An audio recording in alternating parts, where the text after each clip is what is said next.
ये सूबों के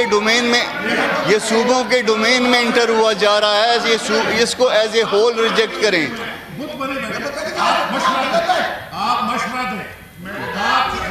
देखो सारा पता है मुझे। जी कामरान मुर्तज़ा साहब। सर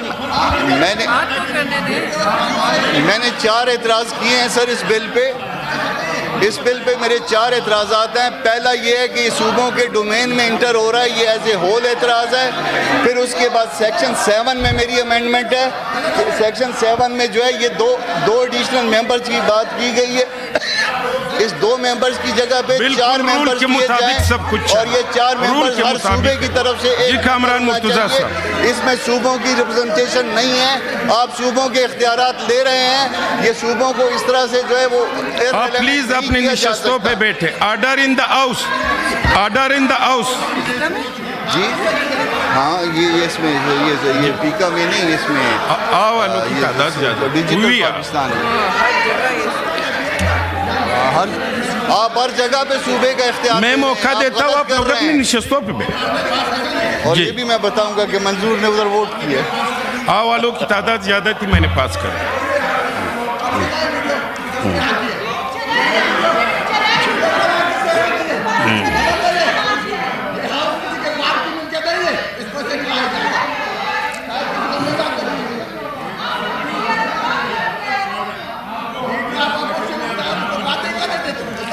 जी कामरान मुर्तज़ा साहब का पहला एतराज़ ये है कि ये प्रोविंशियल ऑटोनॉमी में इंटरफेरेंस है। बैठोगे तो ये सूबों के इख्तियार में मुदाखलत है।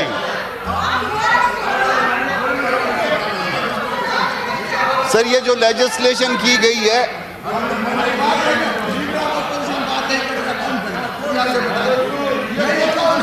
जी कामरान मुर्तज़ा साहब जल्दी मेरा माइक खोल दीजिए सर, मेरा माइक खोल दीजिए। ये मैं अमेंडमेंट्स मूव करता हूं कि I hear bye move the following amendments in the digital national Pakistan bill 2025 तो आगे बात करेंगे। आप खड़े हो, आपके माइक का फायदा उठा लो। The proposed act is also relating to all subjects। Sir ये सूबों के हकूक में मुदाखलत है। ये सूबाई आप ऑटोनॉमी में इंटरफेयर कर रहे हैं इस तरह से। ये पहली बात है। फिर उसके बाद जुल्म कर रहे हैं। फिर सेक्शन 7 में जो है वो सेक्शन 7 में आप एक चेयरपर्सन दे रहे हैं और साथ दो एडिशनल जालिम लोग हैं। सारे आते हैं मुझे। सर ये सैफुल्लाह साहब अपनी निशस्त पे बैठे, वरना मैं एक्शन लूंगा। मैं बिल्कुल एक्शन लग रही है। नहीं, मैं बिल्कुल एक्शन लूंगा। ना मीडिया के साथ मशवरा हुआ है, निशस्त पे बैठे, ना किसी और के साथ मशवरा हुआ है। फिर ये जो पीका एक्ट आ रहा है, इससे बूटों की खुशबू आ रही है, फिर इसमें इससे वर्दी की बू आ रही है। जिस तरह का ये एक्ट है हमें नामंजूर है और हम एहतजाजन आपने इसको मुकद्दस गाय बना दिया है सर। जी मिनिस्टर साहब। जी बहुत जी आज़म नज़ीर तारड़ साहब। जनाब चेयरमैन बहुत शुक्रिया। पहली बात तो ये है कि बिल इस वक्त जो है वो डिजिटल नेशन का चल रहा है। पेका का बिल अभी टेकअप नहीं हुआ और डिजिटल नेशन पाकिस्तान के जो अगराज़ो मकासद हैं वो हम पूरे निज़ाम को डिजिटाइज कर रहे हैं नए ज़माने से हम आहंग करने के लिए। और ये दोनों जगहों से कौमी असम्बली और सेनेट की स्टैंडिंग कमेटी ने इन्हें पास किया है और यूनानिमसली पास किया है। आप बगैर पढ़े बगैर बात कर रहे हैं और आप चीज़ों को कहीं और लेके जा रहे हैं। अभी तो पेका के ऊपर अमेंडमेंट्स आई नहीं। ये मैं आइटम नंबर 7 की बात कर रहा हूँ, आप उसकी रीडिंग कर रहे हैं। सवाल गंदम है, जवाब चना दे रहे हैं और यही इनकी संजीदगी है। ये बात नहीं करना चाहते पे नहीं बैठोगे और को मौका जनाबे चेयरमैन इनसे ये पूछें कि जब ये बिल स्टैंडिंग कमेटी में गए थे और वहाँ पे मीटिंग हुई थी, ये लोग कहाँ थे? जिन्होंने जाना था कामरान मुर्तज़ा साहब, वो तो स्पेशल इनवाइटी के तौर पे अमेंडमेंट्स दे के चले गए। Where were you at that time? आप सीट पे बैठे सैफुल्लाह साहब, आप सीट पे जाइए। ना डिक्टेट ना करें आप इसको, आप सीट पे। सो आई अपोज दीज अमेंडमेंट्स। मैं इन्हें अमेंडमेंट्स को अपोज करता हूं जी। मोशन पेश किया जाए। ये अब मैं तरमीम को ऐवान के सामने पेश करता हूँ।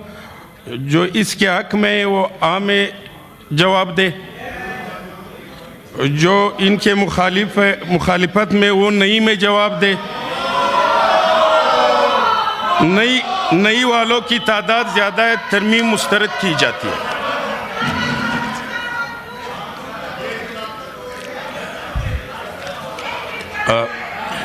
ये पढ़ना है। हाँ जी।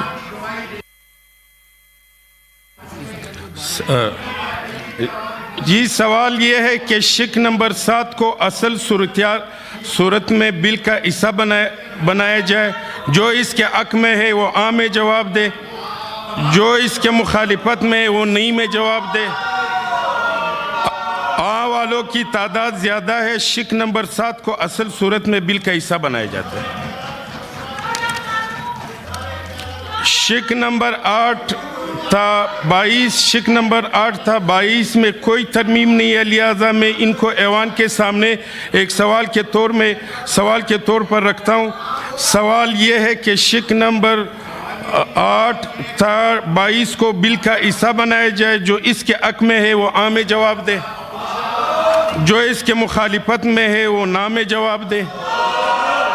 आ वालों की तादाद ज़्यादा है, शिक नंबर 8 था 22 को बिल का हिस्सा बनाया जाता है। शिक नंबर 23 जी, शिक नंबर 23 सेनेटर कामरान मुर्तज़ा के नाम से आइए, बराए मेहरबानी कामरान साहब पेश करें। सर सेक्शन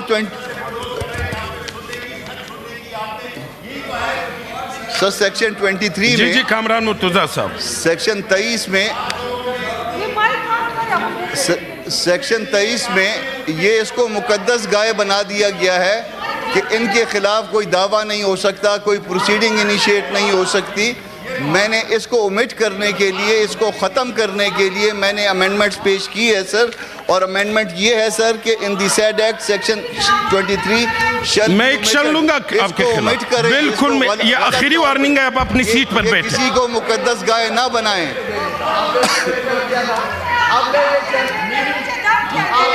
जी मिनिस्टर साहब,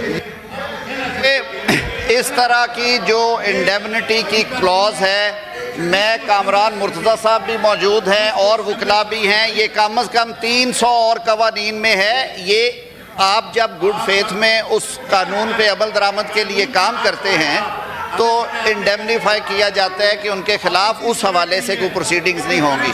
कामरान मुर्तज़ा साहब अच्छी तरह जानते हैं कि कम अज़ कम 300 साढ़े 300 कवानीन हैं जिनमें शिक मौजूद है।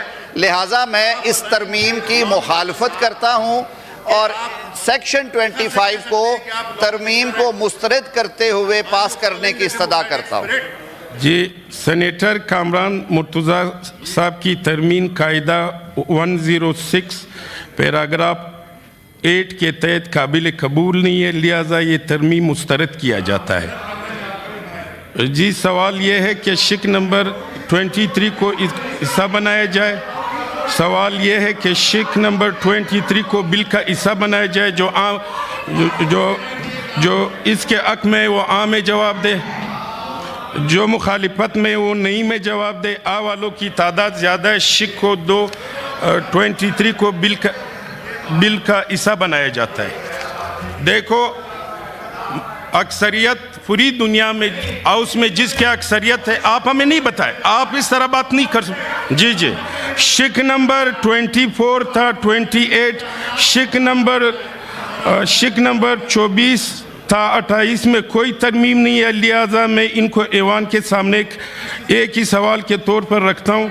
सवाल ये है कि शिक नंबर 24 था 28 को बिल का हिस्सा बनाया जाए। जो इसके हक में है वो आ में जवाब दे, जो मुखालिफत में है वो नहीं में जवाब दे। मेरे ख्याल में आवालों की तादाद ज़्यादा है, शिक नंबर 24 था 28 को बिल का हिस्सा बनाया जाता है। शिक नंबर 29 सेनेटर कामरान मुर्तज़ा के नाम से तरमीम आए। सेनेटर कामरान मुर्तज़ा साहब। जी सर, सर इसमें ऐसा है कि इन्होंने बार ऑफ जुरिस्डिक्शन जो है सेक्शन 29 में कि उसमें जो है ना किसी कोर्ट में आप नहीं जा सकते। जो असल शिक इनकी वो ये है कि notwithstanding anything contained in any other law for the time being enforced and except as provided under this act no decision or action taken under this act or rules or regulation made thereunder shall be question by any agency or challenge in any court or tribunal nor shall any injunction be granted against such decision। तो इसके against जो है ना वो मैंने ये इसको omit करने के लिए जो है वो प्रपोज़ल दिया था। मेरा प्रपोज़ल ये है कि इसको ओमिट किया जाए, किसी को मुकद्दस गाय ना बनाया जाए, किसी को इस तरह से तहफ़्फ़ुज़ इतना ना दिया जाए कि उसके अगेंस्ट आप किसी कोर्ट ऑफ लॉ में नहीं जा सकते। ये गलत है इस तरह से बार ऑफ जुरिस्डिक्शन क्रिएट करना। जी मिनिस्टर साहब। मैं सर क्योंकि ये शिक भी बहुत सारे और कवानीन में और आज से 125 साल पहले वाले कवानीन का भी हिस्सा है, मैं इस तरमीम की मुखालफत करता हूँ। I oppose this amendment.